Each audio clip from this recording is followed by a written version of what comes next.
I realized dimly. He must have known who I was that day at the castle. Maybe that was why he spoke to Winona and me in the first place. I shook my head in disbelief, and found myself standing close to him without remembering how I got there. Tossing my leather gloves aside, I lifted my hand and touched his cheek. I needed to know that this was real, that this wasn't just another dream. His hands ghosted over me, outlining my face and body as if he were trying to memorize their lines. A lopsided smile turned up one corner of his beautiful mouth, the soft expression startling on the awful fallen angel. "You've grown," he whispered. I let out an involuntary laugh. "I've grown? Look at you!" I gestured at his tall frame in disbelief. My fingers grazed his silky black hair. "Are you really the same person?" His hand closed over mine as his other arm slipped around my waist. Something zinged through me, warm and electric. I wanted to speak, wanted to ask him a million questions, throw out a million accusations, but I couldn't find my voice. His lips met mine, tentative at first, questioning. It was him, all right. When I stood on tiptoe and pressed myself to him, the kiss became fierce, a flaming expression of pent-up longing.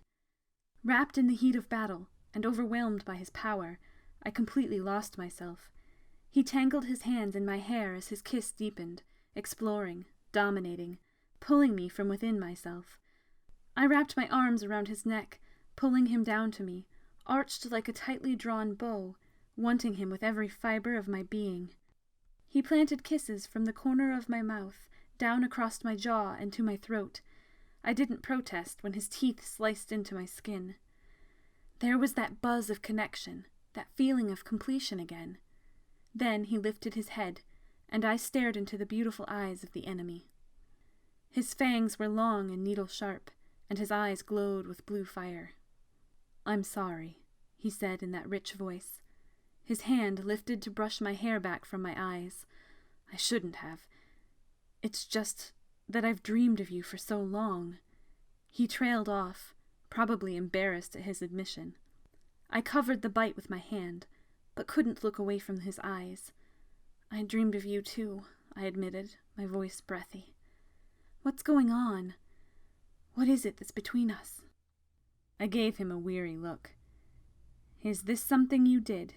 Something with your magic?" He took my hands and turned them, pressing them to his chest, right over his heart. "I swear to you this is nothing I did. Maybe it was the bite? Your kind and mine aren't usually on such friendly terms." The reminder of the war brought me back to my senses like a slap in the face. The battle! I glanced over my shoulder toward the sound of conflict. He nodded, dropping my hands to retrieve his sword and helm. "I have to go back," he said, reluctantly. "But you, Wren, you're in danger. Let me port you somewhere safe." I shook my head. "Absolutely not. I need to go back to my people." My heart ached at the thought of returning to the slaughter.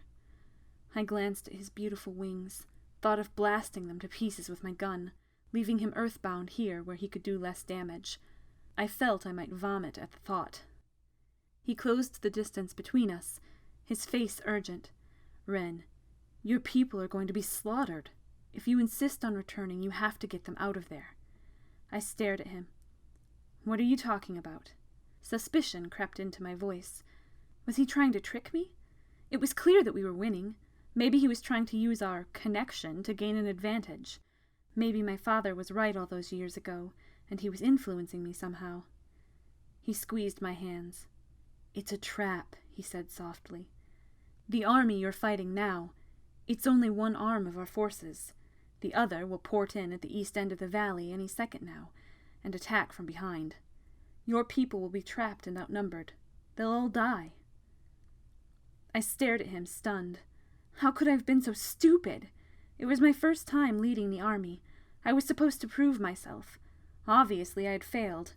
I gritted my teeth in anger. The fallen warrior, my fallen warrior, stared down at me with pity in his eyes. I squared my shoulders and glared at him, defiant. "I will not leave my people to die. It's my duty to be with them. Take me back now." He slipped the tall, plumed helm over his head, covering all but his expressive mouth. Then he tugged me close, holding me to him with one arm. I stood rigid in his embrace. "When we return, pull your troops. Call a retreat. I'll delay the order to close the valley." One corner of his mouth turned up in a wry grin. "It will come a moment too late. Simply poor judgment on my part." He sighed. "I'd rather not return you to danger, but I'll give you every opportunity to get away." I nodded stiffly. Calling a retreat would be a disgrace, but it would save the lives of my clan. "I can never thank you enough for this," I said flatly. What were we doing here? The arm around my waist tightened. "Come to me," he said suddenly. "When this is over, tonight, meet me here." I shook my head. Whatever it is between us, it's wrong. I steeled myself against the twisting knife feeling in my chest. If our clans knew... He pressed his lips to my forehead. "I'll protect you, from earth and sky." I turned my face away to stare past him, straightening my spine. I don't need anyone to protect me. There was a fluttering snap, and he spread his glorious wings, then curled them forward, enclosing us in darkness.